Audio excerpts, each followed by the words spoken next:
শবে কদরের রাতের নামাজের নিয়ম কি? শবে কদরের রাতের নামাজের কি নিয়ম? কয় রাকাত পড়বেন? প্রথম রাকাতে কোন সূরা পড়বেন, কতবার পড়বেন? দ্বিতীয় রাকাতে কোন সূরা পড়বেন, কত রাকাত পড়বেন? জানা আছে তো আপনাদের? জানা নাই? একজনও জানেন না? ইন্না লিল্লাহি ওয়া ইন্না ইলাইহি রাজিউন। হাজার হাজার মানুষের বিশাল সমাবেশ, আপনারা একজনও শবে কদর নামাজের নিয়ম জানেন না? এটা তো খুব খারাপ কথা ভাই, নিয়ম তো জানতে হবে। আচ্ছা আমি বলে দিচ্ছি, শবে কদরের নামাজের নিয়ম হলো অন্য যে কোনো নামাজ যেভাবে পড়েন শবে কদরের নামাজও একইভাবে পড়বেন। এই হলো শবে কদরের নামাজের নিয়ম।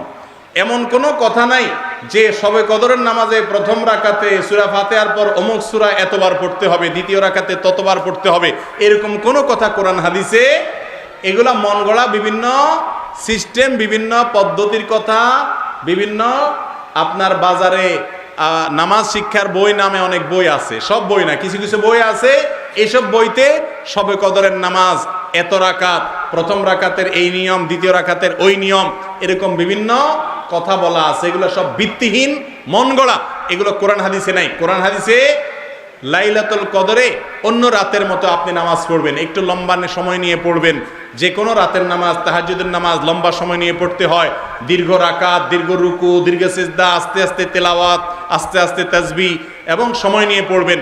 দুই রাকাত করে পড়বেন, যে কোনো সূরা দিয়ে পড়তে পারেন, একবার পড়বেন না দুইবার পড়বেন, সূরা ফাতিহার পরে সূরা, এটা আপনার ব্যাপার, কোনো সূরা নির্ধারিত না।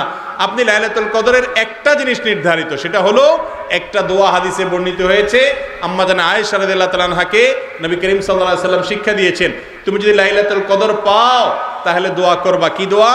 আল্লাহুম্মা ইন্নাকা আফুউন তুহিব্বুল আফওয়া ফাআফু আন্নী।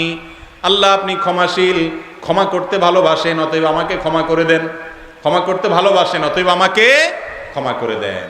এই দোয়া পড়বেন লাইলাতুল কদরে। এছাড়া আল্লাহর কাছে যে কোনো দোয়া করবেন, দুই রাকাত করে নামাজ যতটুকু পারেন তৌফিকুল্লাহ পড়বেন। কোনো সূরা কেরাত নিয়ম নির্ধারিত নাই, সারা রাত আপনি দোয়া করবেন, ইবাদত করবেন।